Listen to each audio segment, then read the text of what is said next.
کہ 3 دوست تھے سفر میں، تو ایک آگے بڑھ گیا اور منزل پر پہنچ گیا، اللہ کے نبی، پھر دوسرا چلا اور وہ منزل پر پہنچ گیا، ابو بکر، اب تیسرا راستے میں ہے۔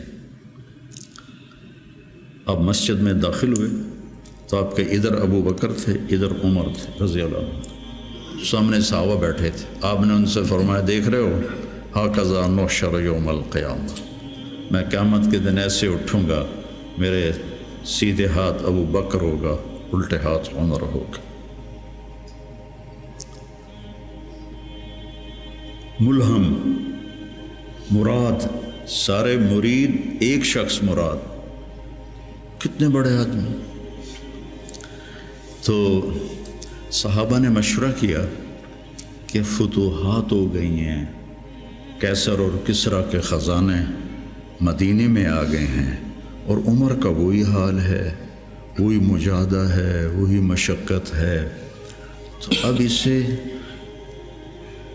نرم روٹی کھانی چاہیے۔ حضرت عمر کی روٹی کوئی کھا نہیں سکتا تھا، اٹک جاتی تھی گلے میں، اتنی سخت ہوتی تھی۔ تو انہیں لباس بھی، بڑے بڑے وفود آتے ہیں تو انہیں لباس بھی اچھا پہننا چاہیے، اور کوئی اب خادم رکھ لیں، اتنے غلام ہیں، کوئی خادم اپنی خدمت کے لیے رکھ لیں۔ یہ کون مشورہ کر رہے ہیں؟ زبیر بن عوام، طلحہ بن عبید اللہ، سعد بن ابی وقاص، عبد الرحمن بن عوف، علی بن ابی طالب، ابو عبیدہ بن جراح، 6 اصحاب عشرات المبشرہ میں سے 6 آدمی یہ مشورہ کر رہے ہیں۔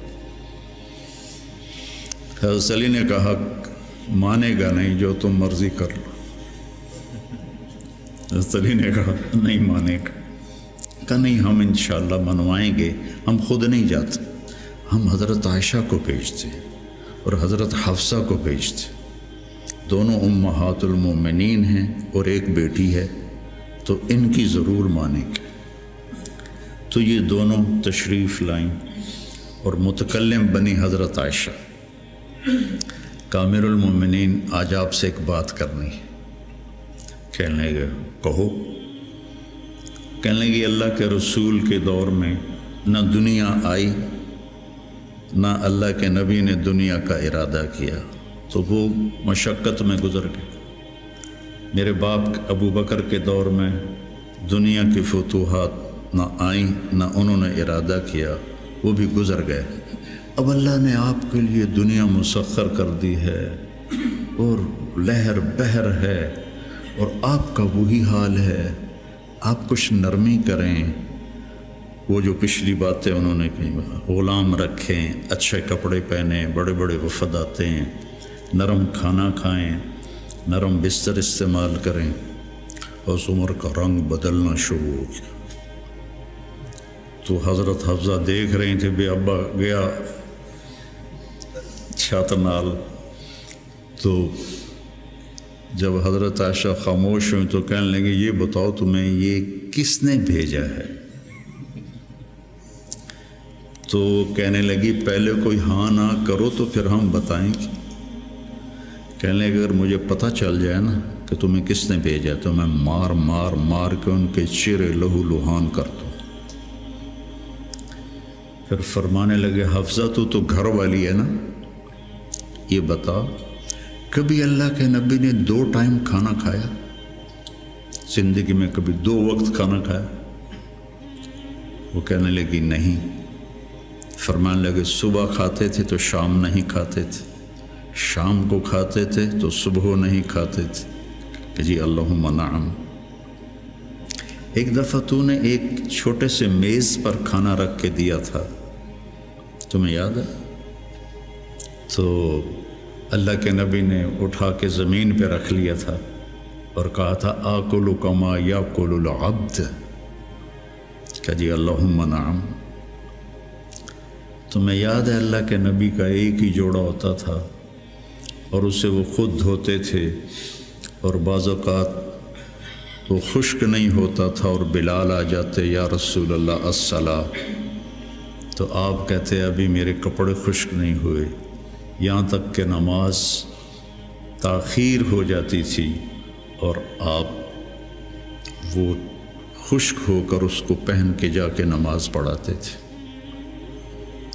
اور یہ بھی تمہیں یاد ہو، وہ کہنے لگی اللہم نعم، کہ یہ بھی تمہیں یاد ہوگا کہ ایک دن وہ جوڑا بھی نہیں تھا تو آپ نے پڑوسن سے چادر مانگی تھی جس کو لپیٹ کر جا کے نماز پڑھائی تھی، یاد ہے؟ کہنے لگی اللہم نعم۔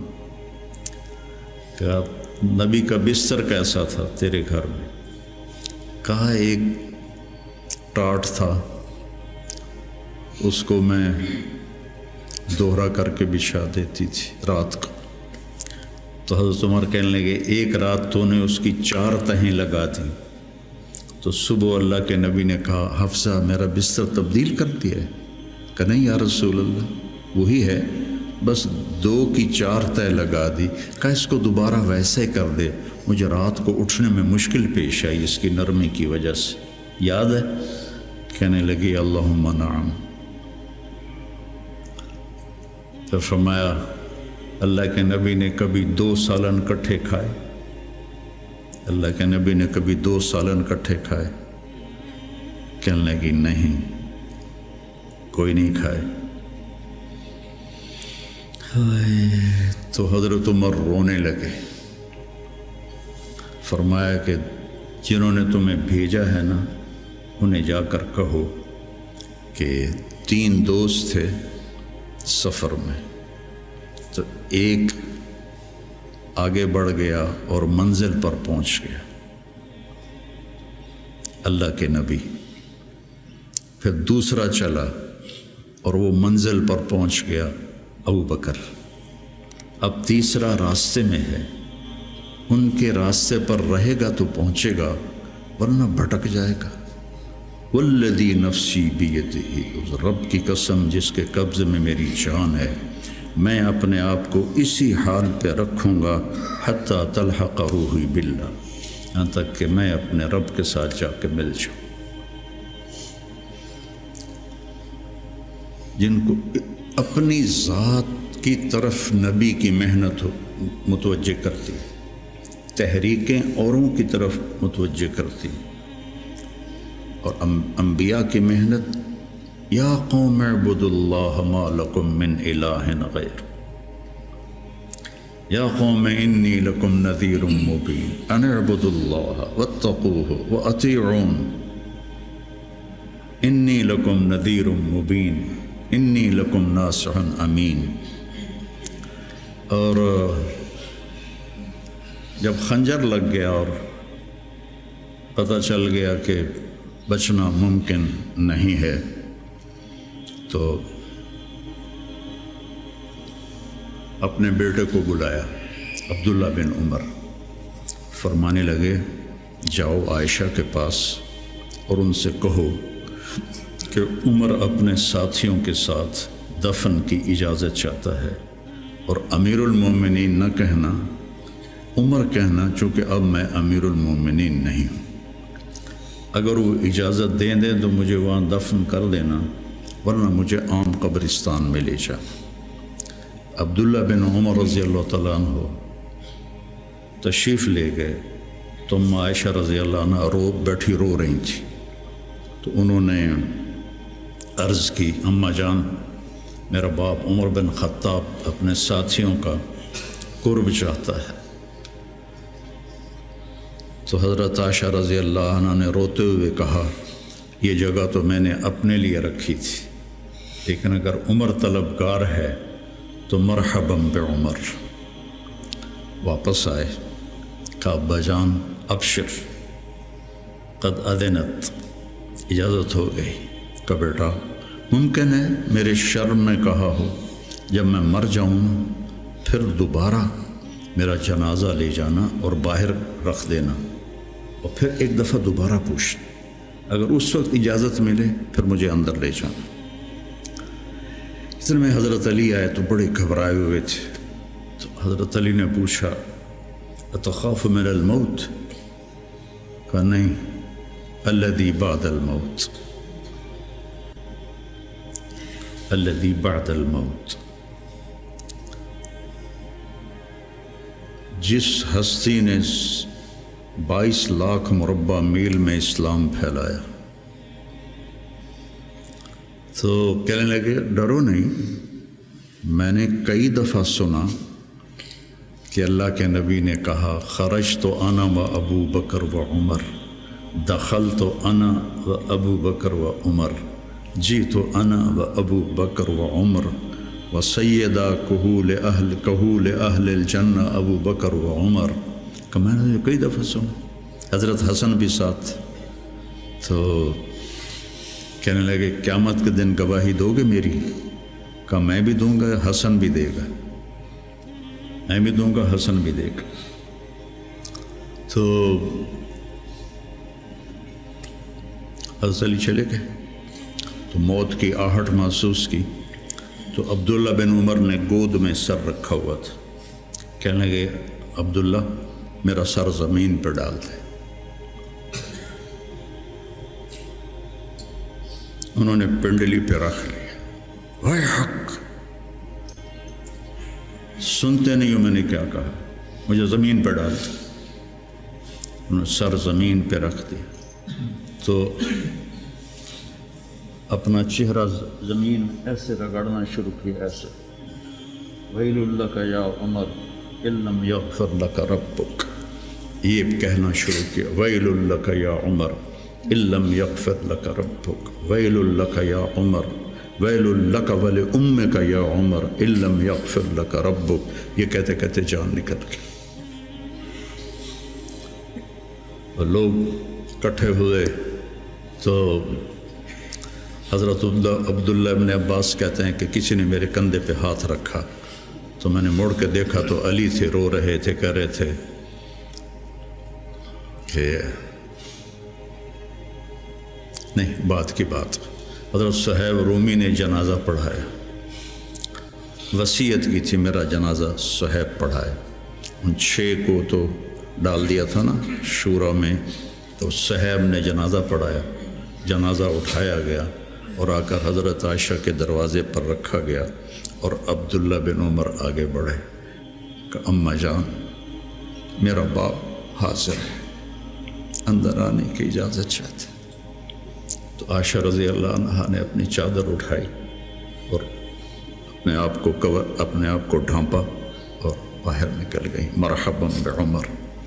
تو جب آپ کی تدفین ہو رہی تھی تو عبداللہ بن عباس نے کہا کہ میرے کندھے پر کسی نے ہاتھ مارا تو میں نے دیکھا تو علی رضی اللہ عنہ رو رہے تھے، کہہ رہے تھے عمر مجھے پتا تھا تیرے سوا یہاں اور کوئی نہیں آ سکتا، تیرے سوا یہاں اور کوئی نہیں آ سکتا، مجھے پتا تھا تو یہیں آئے گا. علم کا یہ منتہا ہے. اس کو اگر ہم اپنی آپ ذات کو بیچ میں سے نکال دیں گے تو ہم گرنا شروع ہو جائیں گے. تجھے کیوں فکر ہے اے گل دلے صد چاک بلبل، تو اپنے پیرہن کے چاک تو پہلے رفو کر لے. عائشہ رضی اللہ عنہ موت کی سکرات میں تھی تو عبداللہ ابن عباس رضی اللہ عنہ نے آنے کی اجازت چاہی. تو جنگ جمل کے بعد سے بول چال بند تھی کیونکہ عبداللہ ابن عباس حضرت علی کی طرف سے لڑے تھے باقاعدہ. تو آپ کے پاس عبداللہ بن زبیر اور مسور بن مخرمہ رضی اللہ عنہ بیٹھے ہوئے تھے. تو حضرت عائشہ رضی اللہ عنہ خاموش ہو گئیں. اتنا اثر تھا اس بات کا. تو ان کا حبر الامہ ہے اور ابن عم الرسول ہیں، اجازت دے دیں. تو حضرت عائشہ روئے جا رہی تھی اور ان کی بڑی چادر آنسوں سے بھیگ چکی تھی، ساری چادر. جب وہ آئے تو کہنے لگے اماں جان آپ کیوں رو رہی ہیں؟ آپ کے اور نبی کی ملاقات میں صرف اتنی دیر ہے کہ یہ جان نکلے اور آپ اللہ کے رسول کے پاس پہنچ جائیں. کہنے لگے عبداللہ مجھے دھوکہ نہ دے، کاش میری ماں نے مجھے جنا ہی نہ ہوتا. مجھے بہلاوا نہ دے، مجھے دھوکہ نہ دے۔ اور اللہ کے نبی نے کہا تھا یا عائشہ انہ لیہون علی الموت ان اریتک زوجتی فی الجنہ، عائشہ مجھے مرنا آسان ہو گیا ہے کہ مجھے پتہ چلا ہے تو جنت میں میری بیوی ہے، اور وہ رو رہی تھی۔ تو میرے عزیزو، اپنی ذات کو نہ بھولو، اپنی ذات کو سامنے رکھو گے تو آپ ترقی کرو گے، اپنی ذات کو بھلا دو گے اور عیب پکڑتے پکڑتے، کمیاں پکڑتے پکڑتے آپ کو اپنا آپ بھول جائے گا۔